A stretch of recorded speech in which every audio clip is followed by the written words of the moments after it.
Hi roller skaters. Today our video is about how I have installed some Gatorskins on our ramp. This has been a long journey, a long series. This is my first build, and so I'm really proud of this. This ramp withstood a Cat 5 hurricane, pretty much Cat 5 Hurricane Ian down here in Florida, and so I'm proud of that. But we made a bad selection for our final surface. I mean, it may have worked out in other climates, but it's so humid down here in Florida that it was just a constant struggle. What happened is we put this final piece, as you can get a shot of this, Jazz, the wood here, the exposed wood, this is the last piece I got to put down on the Gator skins. And you can see there's pieces. What happened is, even though it was siliconed and everything, constant rolling over this thing just wore the urethane, kept wearing it away, and I kept having to sand it and reapply urethane over and over, and it's been a constant pain in the you-know-what. So we decided it was a lot of money, but we decided to invest in Gatorskins, and this video is how we've installed them.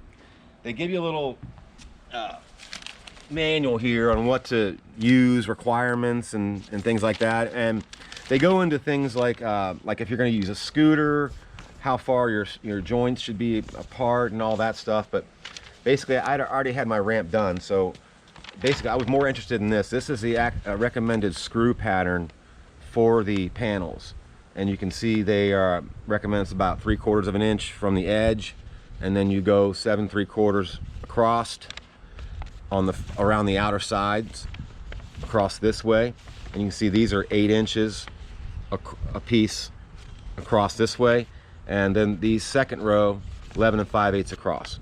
So you can see that. So this is good, handy to have. So what I did is ended up, you measure, you mark with a magic marker or whatever it is, and then basically you also want to have a gap between these panels.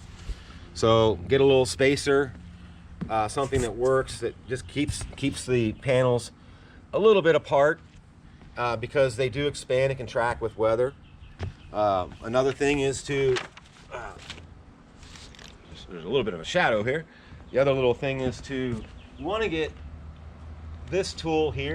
One of these is a countersinking tool. You can see it's razor sharp, and what that does is, you can see all these holes are countersunk.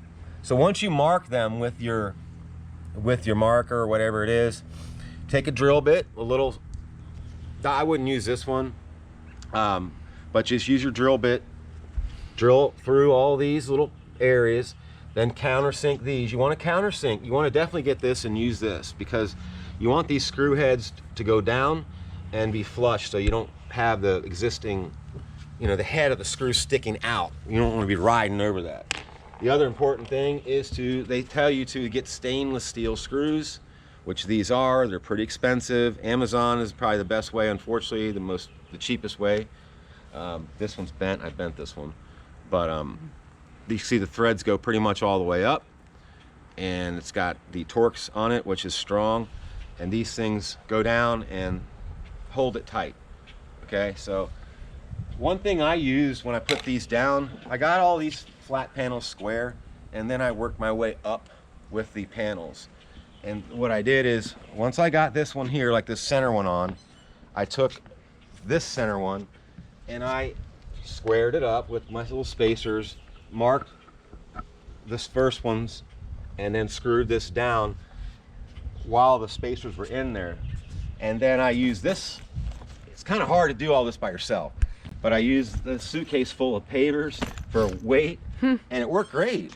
Just put it on here and it kind of presses it down and seats it in. And what I did is, I actually, to cut up here, I screwed this down and seated this panel all the way down as I got all the way up to the top, like this one is here. I haven't cut this yet, but you can see I screwed this all about halfway up, and because as you tighten this down, it draws this down. So once you get your screws in about halfway, you can, in this case, take this, lift it up, put a 2x4 under here, draw a guideline and cut it across there, and screw it down, and you're done. So that's what I'm working on. I'm almost done. I'm telling you, we're going to be skating this afternoon. So it was a big mistake doing what we did, but like I said, it may work in other climates. But we just wanted to put this final video together. We did have a subscriber point out the fact that we should have done Gatorskins. We really appreciate that guy's comment, whoever it was, because we're learning. So we've learned here, and now this thing is sweet, it's solid, it's so smooth, and I cannot wait to skate it. So get yourself some Gatorskins, or I don't know about Skate Light, but we chose Gatorskins, and we're very, very happy with our choice. And we're going to be going skating this afternoon. So thanks you guys for checking out this video. We hope it was helpful, informative as always. Let's hear your comments, suggestions, likes, all that good stuff. And I appreciate you checking out our channel. And until next time, skaters, we will see you later. Bye.